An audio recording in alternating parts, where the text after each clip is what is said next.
আমরা আমাদের সাথে একটু আমাদের অতিথিদের যুক্ত করতে চাই। আমাদের সাথে এই মুহূর্তে যুক্ত আছেন রাজন ভট্টাচার্য, সিনিয়র সাংবাদিক। যুক্ত আছেন অধ্যাপক ডক্টর মনিলাল আইচ লিটু, ইএনটি বিশেষজ্ঞ। আপনাদের দুজনকে স্বাগত জানাচ্ছি একাত্তর সকালে। রাজন ভট্টাচার্য এবং মনিলাল আইচ লিটু। মনিলাল আইচ লিটু, আপনার কাছে সবার আগে একটু আসতে চাই। আমরা দেখছিলাম যে করোনা শনাক্ত সেটা 10% নিচে কমে এসেছে এবং এটা আমাদের জন্য অনেক বড় একটা সুখবর। কিন্তু এখন বর্তমানে যেই পরিস্থিতিতে আমাদের বিধিনিষেধ, কঠোর বিধিনিষেধ আছে, বিশেষজ্ঞরা বলছে সেটাকে আর একটু বৃদ্ধি করতে হবে, সময়সীমাটা আর একটু কঠোর নজরদারি করতে হবে। কি কি পদক্ষেপ আমাদেরকে আসলে নিতে হবে যদি আপনার কাছ থেকে একটু জানতে চাই। দেখুন, যে পদক্ষেপগুলো সরকার নিয়েছেন সেগুলো আরেকটু অগমেন্ট করতে হবে। অর্থাৎ আমাদেরকে স্বাস্থ্যবিধিটা আরো স্ট্রিক্টলি মেনটেন করতে হবে এবং আপনার যদি কোনো কারণে আরো এটাকে সম্প্রসারিত করতে হয়, এখন তো আর ডাউন ডাউন ট্রাজেক্টরি, অর্থাৎ ট্রাজেক্টরিটা নিচের দিকে যাচ্ছে সংক্রমণটা, এটা কিন্তু খুব একটা ভালো সাইন। তো বর্তমান অবস্থাটা বজায় থাকলে আরো কিছুদিন হয়তো এটা 2-3% হয়তো নেমে আসবে। আর মৃত্যু যেটা আপনি বলছেন যে মৃত্যুর সংখ্যাটা কমে নাই, তো মৃত্যুর সংখ্যাটাও কমে আসবে, কারণ এই যে সংক্রমিত যারা কিছুদিন আগে হয়েছিলেন তারাই আসলে মারা যাচ্ছেন। হ্যাঁ, তো নতুন সংক্রমণের রেট যেহেতু কমছে, কাজেই এখানে মৃত্যুর সংখ্যাও কমে আসবে। আর সরকার যে 4টি কৌশল, যেটা সারা দুনিয়াতে একই কৌশলে এটা ঠেকানো হয়, অর্থাৎ ভ্যাকসিনেশন, ফিজিক্যাল ডিস্টেন্সিং, মাস্ক, এগুলো মেনটেন করতে হবে স্ট্রিক্টলি। এখানে কোনো ছাড় দেওয়া চলবে না। আগের বার আমরা যখন এটা কমে আসে, তারপরে কিছুটা শৈথিল্য কিন্তু আমাদের মধ্যে ছিল, জনগণের মধ্যেও ছিল এবং ব্যবস্থাপনার মধ্যেও ছিল। কাজে এই শৈথিল্যটা আর দেখানো যাবে না। অর্থাৎ we must go with the strict, অর্থাৎ একটি কঠোর অবস্থানে আমাদের থাকতে হবে। রাজন ভট্টাচার্য, আপনার কাছে যদি এই প্রসঙ্গে আসি, সেটি হচ্ছে যে আমরা দেখছি যে ঈদকে সামনে রেখে শপিং মল, দোকানপাট খুলে দেওয়া হয়েছে এবং সেখানে মানুষের ভিড় বাড়ছে। খুব স্বাভাবিকভাবে ঈদে একটা বড় অংশের মানুষ তারা কিন্তু নগরী ছেড়ে, ঢাকা শহর ছেড়ে ঢাকার বাইরে যান এবং সেই চিত্র আমরা প্রতি বছর দেখে থাকি। এবারও কিন্তু সেই সম্ভাবনা আছে। তো সেই সব জায়গায় স্বাস্থ্যবিধি যদি উপেক্ষিত হয় এবং সেই ঢলটা যদি ব্যাপক আকারে নামে, তাহলে তো আমরা ঝুঁকির মধ্যে রয়েই যাচ্ছি। একই সাথে একটু গণপরিবহন প্রসঙ্গটাও আনতে চাই। গতকাল আমরা দেখেছি গাবতলীতে বিক্ষোভ হয়েছে এবং গণপরিবহন খুলে দেওয়ার চালু করার একটা জোর দাবি কিন্তু আছে। এই সব বিষয়গুলোকে আসলে কতটা শক্তভাবে এখন আসলে নিয়ন্ত্রণ করা উচিত বলে আপনি মনে করেন? কারণ সংক্রমণ এখন কমেছে, এই কমা দেখে মানুষ যেন আবার, আমরা এমনিতেই স্বাস্থ্যবিধি মানছি না, কিন্তু আরো বেশি যেন উদাসীন না হয়ে যায়, সেটি রাখার জন্য আসলে কি কি পদক্ষেপ খুব জোরালোভাবে নেওয়া উচিত বলে আপনি মনে করেন? দেখুন, আমি একটু পেছনের দিক থেকে আসতে চাই। সেটি হচ্ছে যে করোনার ভ্যাকসিন যখন আমাদের দেশে দেওয়া শুরু হলো, তখন কিন্তু সরকারের পক্ষ থেকে কিংবা আমরা যারা সাধারণ মানুষ আছি, আমাদের একটি মনোভাব ইতিমধ্যে তৈরি হয়ে গেছে যে আর বুঝি করোনা আমাদের কিছু করতে পারবে না, এই বুঝি করোনা শেষ হয়ে গেল। এই জায়গা থেকে কিন্তু আমরা একদম স্বাস্থ্যবিধিকে আমরা তোয়াক্কা করিনি, আমরা কোন রকম বিধিনিষেধের প্রতি কোনো তোয়াক্কা করিনি। সরকারের পক্ষ থেকে একটি ঢিলেঢালা মানসিকতা যেরকম আমরা দেখেছি, সাধারণ মানুষের পক্ষেও কিন্তু এদের গা ছাড়া একটি ভাব আমরা লক্ষ্য করেছি, যার প্রেক্ষিতেই কিন্তু আজকে আমাদের খেসারত দিতে হচ্ছে। এখন যে পরিস্থিতি চলছে সেটা হচ্ছে একটি করোনার একটি শক্ত ধাক্কা বাংলাদেশে চলছে। আশঙ্কার জায়গাটা হচ্ছে যে পার্শ্ববর্তী দেশ ভারতে, সারা পৃথিবীর মহামারী যে কয়টা দেশে চলছে তার মধ্যে ভারতে একটি চরম মহামারী চলছে। এই জায়গা থেকে আমাদের কিন্তু খুবই সতর্ক অবস্থানে থাকা উচিত, কারণ ভারতের সঙ্গে আমাদের নানা দিক থেকে একটি যোগাযোগ যাতায়াতের বিষয় আছে। এই ভারতের এই শক্তিশালী ভাইরাসটা যদি বাংলাদেশে প্রবেশ করে, কিন্তু বাংলাদেশে আরেকটি বড় ধরনের বিপর্যয় উপেক্ষা করছে। এই জায়গা থেকে আমাদের সবারই কিন্তু একটু খুবই বেশি সচেতন হওয়া উচিত। পরিবহন শ্রমিকরা তো রাজন ভট্টাচার্য, সচেতন আপনি কি করে করবেন? তাদেরকে তো প্রাতিষ্ঠানিকভাবে আইসোলেশনে রাখা হয়েছিল, ওখান থেকে তো বেশ কয়েকজন পালিয়েও গেছে এবং সেখান থেকে পালিয়ে হয়তো বা সেই সংক্রমণটা ছড়িয়ে দিয়েছে। এটা যেমন সত্যি, আবার যেমন আমরা যারা নাগরিক আছি, সরকারের পক্ষ থেকে এই ধরনের বড় একটি দুর্যোগ মোকাবেলা সরকারের একার পক্ষে সম্ভব নেই। কারণ আমাদের নাগরিক যারা আছি আমরা সকলেরই একটি সচেতন কিংবা একটি ভূমিকা রাখা উচিত, রাজনৈতিক দলগুলোর একটি ভূমিকা রাখা উচিত। আপনি যে প্রসঙ্গে বলছিলেন যে মানুষ ঈদকে কেন্দ্র করে মার্কেটে যাবে, সেটা তো স্বাভাবিক। কিন্তু মার্কেটে কতটুকু স্বাস্থ্যবিধি মানা হচ্ছে এবং প্রতিটি দোকান মালিক সমিতি তারা এই ব্যাপারে বৈঠক করেছে কিনা? আমরা মালিক সমিতির সভাপতিকে বলতে দেখেছি যে যারা এই বিধিনিষেধ মানবেন না তাদের এই মার্কেট কিংবা দোকান বন্ধ করে দেওয়া হবে। কিন্তু আমি গতকালকেও ঢাকার একাধিক মার্কেটে আমি দেখেছি, মৌচাক মার্কেটেও আমি গিয়েছিলাম পাশেই, আমি দেখেছি কোন রকম তেমন কোন স্বাস্থ্যবিধি মানা হচ্ছে না। দোকানদাররা যেমন মানছে না, তেমন আমরা যারা ক্রেতা আমরাও মানছি না।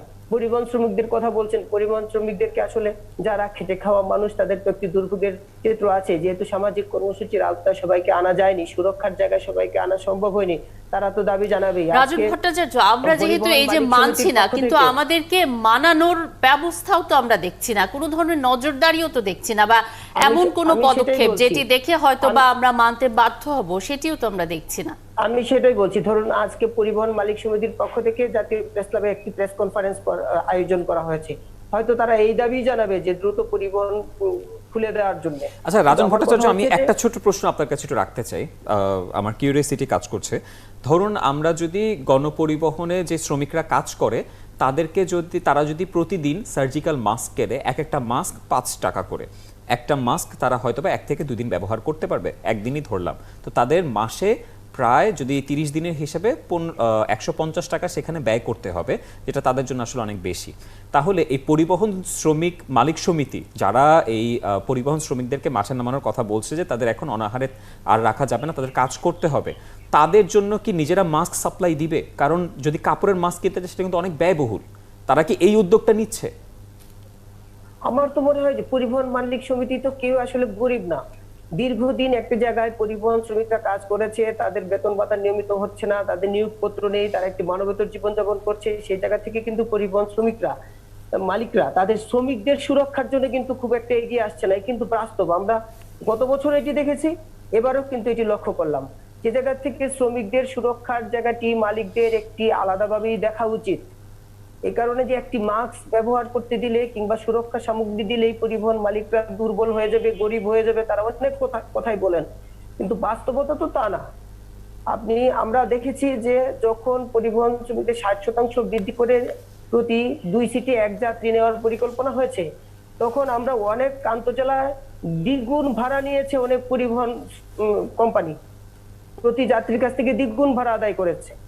তখন পরিবহন শ্রমিকরা তো সাধারণ মানুষের কিংবা যাত্রীদের কথা বলছে না মালিকরা, সে জায়গাতে তারা কেন এইটুকু কনসিডার করতে পারবে না তার শ্রমিকদের স্বার্থ রক্ষার জন্য, শ্রমিকদের সুরক্ষার জন্য? শ্রমিকরা যদি ভালো না থাকে পরিবহন মালিকরা কিভাবে গাড়ি চালাবেন? সেটি অবশ্যই তাদের এই যে পরিবহন মালিকরা তারা সবসময় শ্রমিকদের দিয়ে নানান, তারা যেমন ব্যবসা তাদের চলছে ঠিক তেমনি তাদের আয় চলছে, ঠিক পাশাপাশি কিন্তু অনেক দাবি দাওয়াও তারা তাদের মাধ্যমে বিভিন্ন সময় আদায় করেছেন, তাই তাদের দেখভালের দায়িত্বটিও তাদের এই সময় এসে পড়ে। মনিলাল আইচ লিটু, আপনার কাছে আসতে চাই, এই যে 10% নিচে নামলো সংক্রমণের হার, তবে সামনেই আমি যেটি বলছিলাম যে ঈদকে ঘিরে মানুষ আসলে আমরা প্রতি বছর যেমন দেখে থাকি মানুষের ঢল নামবে বাড়ি ফেরার, তো এই যে সংক্রমণের হার নিচে নামলো, এটি নিয়ে কি কোনো স্বস্তিতে থাকার জায়গা আছে কিনা? কারণ হুট করে সংক্রমণ বেড়ে যাবার সেই আশঙ্কার জায়গাও তো থাকছে। তো এইবার ঈদে বাড়ি ফেরা নিয়ে আপনি আসলে কি বলবেন? কি ধরনের সতর্কতা আসলে নেওয়া উচিত বা কতটুকু কঠোর অবস্থানে আসলে থাকা উচিত? I like to make a magnetic point regarding this. এটা হচ্ছে 4টা কৌশল সরকার গ্রহণ করেছেন, এবং যেটা ইমপ্লিমেন্ট কিভাবে হবে, এটা যদি ইমপ্লিমেন্ট হয় তাইলে কিন্তু আমাদের যে এখন যে স্বস্তির জায়গাটা তৈরি হয়েছে, অর্থাৎ সংক্রমণ নিম্নগামী, এই জায়গাটা বজায় থাকবে। এন্ড হাউ এটাকে ইমপ্লিমেন্ট করতে হলে আপনার ব্যক্তি পর্যায়ে যেমন সচেতনতা প্রয়োজন, তেমনি প্রাতিষ্ঠানিক পর্যায়ে এবং সরকারি পর্যায়ে আপনার এটাকে বিধিনিষেধ আরোপ করা প্রয়োজন আরো কঠোরভাবে। যেমন ধরেন আপনি যখন মানুষ বাড়ি যাবেন তখন যেন পরিবহন যদি খোলা হয় তাহলে যেন স্বাস্থ্যবিধিটা মানা হয় স্ট্রিক্টলি। আর রাজন ভট্টাচার্য যে কথা বলছিলেন যে আপনার একটা মাস্কের দাম যেটা, এটা খুব সিগনিফিকেন্ট না, এবং এইটুক মালিকরা ইজিলি সরবরাহ করতে পারেন, এবং সিঙ্গেল মাস্কে কিন্তু হবে না। যখন আপনার একটা ট্রান্সপোর্টের মধ্যে যাবেন তখন ডাবল মাস্ক প্রয়োজন হবে তার।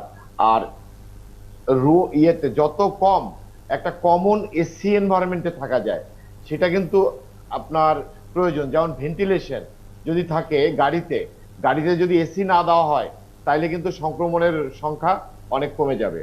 আপনার ট্রান্সপোর্টের সময় না, শুধু যখন ওই ব্যক্তিটা বাড়ি যাবেন তখন এলাকার যে ইউনিয়ন পরিষদের চেয়ারম্যান, মেম্বার, যারা লিডার আছেন পলিটিক্যাল পার্টির, প্লাস গ্রাম পুলিশ, চৌকিদার, সবাই মিলেই কিন্তু এই স্বাস্থ্যবিধিগুলো স্ট্রিক্টলি মেনটেন করাইতে হবে। তাইলে এটাকে আমি মনে করি যে সংক্রমণটাকে নিয়ন্ত্রণে আনা যাবে। মনিলাল আইচ-লিটু, আপনার একটু নজরে একটা প্রসঙ্গ আনতে চাই। আমরা যে সংক্রমণ ঠেকাতে 4 কৌশলের কথা বলছি, এখানে কালের কণ্ঠের এই আর্টিকেলে একটা ছোট্ট প্রসঙ্গও টানা হয়েছে। সেটা বলা হচ্ছে যে বড় সব সরকারি হাসপাতালে নিজস্ব অক্সিজেন প্ল্যান্ট স্থাপন, বেড সংখ্যা বাড়ানো ও জনবল নিয়োগ জরুরি। এখন আমার প্রশ্ন হচ্ছে যে এই প্রসঙ্গটা কেন এখন বলা হচ্ছে যেটা করা জরুরি?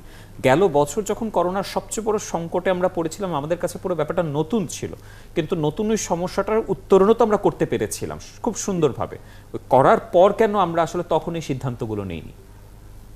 দেখেন, that is a $1 billion question. I can't answer it in a simplistic way, but I like to say you যে আপনার বড় বড় দেশ পৃথিবীর যেগুলো, ইউএসএ বলেন, ইন্ডিয়া বলেন, যাদের ইনফ্রাস্ট্রাকচার বা যাদের man power, technical know how আমাদের চাইতে অনেক উন্নত, তারাও কিন্তু এইসব সমস্যার সমাধান করতে পারে নাই। Yes, we must be very কশাস। আমাদের প্রিভেন্টিভ মেজার নেওয়ার হয়তো প্রয়োজন ছিল, কিন্তু কি কারণে এটা হয় নাই সেটা আসলে আমি বলতে পারবো না। Honestly speaking, I am sorry about this. আমরা একটু রাজন ভট্টাচার্যর কাছে জিজ্ঞেস করতে চাই। রাজন ভট্টাচার্য, আমরা কেন পারলাম না? আসলে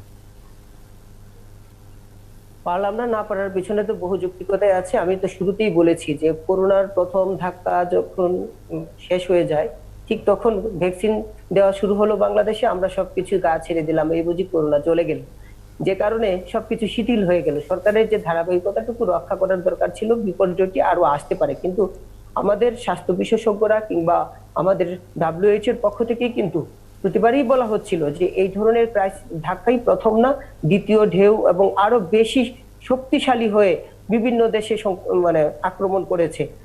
যেসব দেশে সংক্রমণের হার বেশি হয়েছে, মৃত্যুর হার বেশি হয়েছে এবং ভয়াবহ বিপর্যয় হয়েছে পৃথিবীর বিভিন্ন দেশে। আমাদের সেই প্রস্তুতিটি সেই দেশগুলোর যেভাবে এই সংকট অনুসরণ করে ছিল, আমাদের সেই প্রস্তুতিটুকু রাখা দরকার ছিল যে আমাদের দেশে এই ধরনের সংকট আসতে পারে। সেটি যদি ভয়াবহ মাত্রায় রূপ নেয় তবে আমরা কি করব? আমরা দেখেছি যে বসুন্ধরা হাসপাতাল করা হয়েছে, সেই হাসপাতালটি দ্রুত ভেঙে দেওয়া হলো। ভেঙে দিয়ে এখন সরকার বলছে যে সেই হাসপাতালের যে যন্ত্রপাতি ছিল সারা দেশের বিভিন্ন হাসপাতালে ট্রান্সফার করা হয়েছে। মেনেছি, কিন্তু ঢাকায় এখন আইসিইউর সংকট, আইসিইউর জন্য হাহাকার চলছে, বেডের জন্য হাহাকার চলছে। কেন আমাদের সেই প্রস্তুতিটুকু রক্ষা করার ধারাবাহিকতাটুকু আমরা রক্ষা করতে পারিনি? আসলে সরকারের পক্ষ থেকে বিষয়টি হয়তো বুঝার একটি সমস্যা ছিল, অথবা টেকনিক্যাল কমিটি যে পরামর্শ দেওয়া হয়েছিল সেই পরামর্শগুলো আমরা বরাবরই দেখেছি হুবহু বাস্তবায়ন করা হয়নি। যদি এই কোভিড নিয়ন্ত্রণের জন্য উচ্চ পর্যায়ে যে টেকনিক্যাল কমিটির পরামর্শ যদি বাস্তবায়ন করা হতো কিংবা সরকারের সেগুলো ফলো করতো, নিশ্চয়ই আজকে আমরা এই প্রশ্নের মুখোমুখি হতাম না। আমাদের একটি বিরাট রকমের প্রস্তুতি থাকতো। তড়িঘড়ি করে মহাখালীর যে মার্কেটকে হাসপাতাল করতে হতো না। মহাখালীর মার্কেটকে হাসপাতাল করা হয়েছে, কিন্তু কোভিড রোগীর সেবার জন্য যে নিত্যদিনের যে টেস্টগুলো দরকার সেই টেস্টগুলো কিন্তু ওখানে করা যাচ্ছে না। আমি একটি ইমার্জেন্সি রোগী গত 4-5 দিন আগে মহাখালীতে ভর্তি করার জন্য, আইসিইউতে ভর্তি করার জন্য আমি চেষ্টা করেছি। ওখান থেকে আমাকে জানানো হয়েছে যে উনি ছিলেন যে বাংলাদেশের প্রথম অস্থায়ী রাষ্ট্রপতি সৈয়দ নজরুল ইসলাম সাহেবের প্রেস সচিব সাংবাদিক সৈয়দ শাহজাহান সাহেব গত পরশু মারা গিয়েছেন কোভিডে আক্রান্ত হয়ে। ওনাকে একটি বেসরকারি হাসপাতাল থেকে, আইসিইউ থেকে এখানে ট্রান্সফার করার আমরা চেষ্টা করেছিলাম। তখন আমরা শুনেছি যে ওখানে অনেক টেস্ট হয় না, মহাখালী যে টেস্টের জন্য আসলে বাইরের কোনো বেসরকারি ডায়াগনস্টিক সেন্টারে যেতে হয়, তেমনটি আমরা আমাদের প্রতিবেদনেও দেখিয়েছি। ডাক্তার মনিলাল আইচ-লিটু, আপনার কাছে আসতে চাই। করোনার শুরু থেকে আমরা দেখেছি স্বাস্থ্য খাতের বিপর্যস্ত অবস্থা, এরপর 1 বছর সময় পেলাম, সেখানেও আমরা এই দ্বিতীয় ঢেউ এসে দেখেছি সেই একই অবস্থা, আইসিইউ সংকট, বেড বাড়েনি, নানান ধরনের সমস্যা। এই যে সমন্বয়হীনতা, সেটি তো আসলে করোনার তো সামনে আরো ভয়াবহ পরিস্থিতিও হতে পারে। সেটিকে চিন্তা করে তো একটা দীর্ঘমেয়াদী পরিকল্পনা নেওয়ার প্রয়োজন আছে। এই বিষয় নিয়ে আপনি কি বলবেন?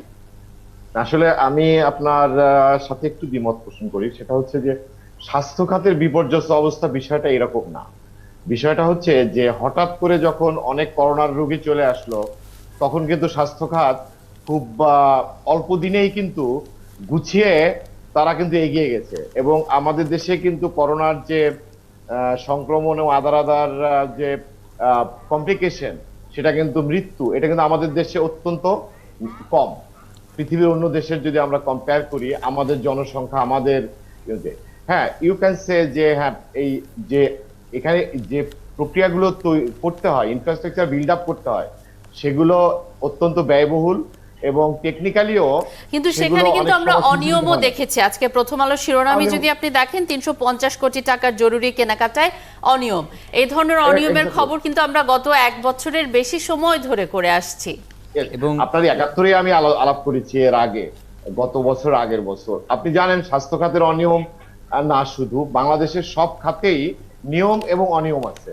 That is A more or less a common. আপনার এই কথাটার সাথে আপনি যেরকম বলছিলেন মনিলাল আইচ লিটু, আপনার কথাটার সাথে সম্পূর্ণভাবে আমরাও একমত পোষণ করছি, কিন্তু সাথে একটু দ্বিমত পোষণ করতে চাচ্ছি। কারণ স্বাস্থ্যমন্ত্রী নিজেই আজ পত্রিকায় বলেছেন যে স্বাস্থ্য খাত যেভাবে ঘুরে দাঁড়ানোর কথা ছিল সেভাবে আসলে ঘুরে দাঁড়ায়নি। আমরা আর এই প্রসঙ্গটাকে সামনে টানতে পারছি না। আপনাকে অসংখ্য ধন্যবাদ। আমি একটু একটা মিনিট। জি জি জি, অবশ্যই।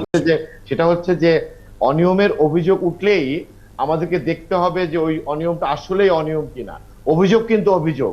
অনেক সময় এরকম আমাদের খাতে অনেক অভিযোগ হয়েছে, দেখা গেছে যে পরে যে ভিতরে কিছু নাই। আবার অনিয়মের অভিযোগ হয়েছে, দেখা গেছে যেটা সত্যি। কাজেই till it is proved that irregularity has been happened, না, সেটা অবশ্যই। এখন যখন কেন্দ্রীয় ঔষধাগারের পরিচালক যখন চিঠি পাঠায় এবং বলে যে 9 ফেব্রুয়ারি সেখানে অনিয়ম হয়েছে 350 কোটি টাকার কেনাকাটায়, তাহলে আসলে বুঝতে হবে সেখানে আসলে কিছু আছে। অবশ্যই এটা নিয়ে আমরা বিস্তারিত আলোচনা করব। অধ্যাপক মনিলাল আইচ লিটু, আপনাকে অসংখ্য ধন্যবাদ আমাদের সাথে যুক্ত হওয়ার জন্য।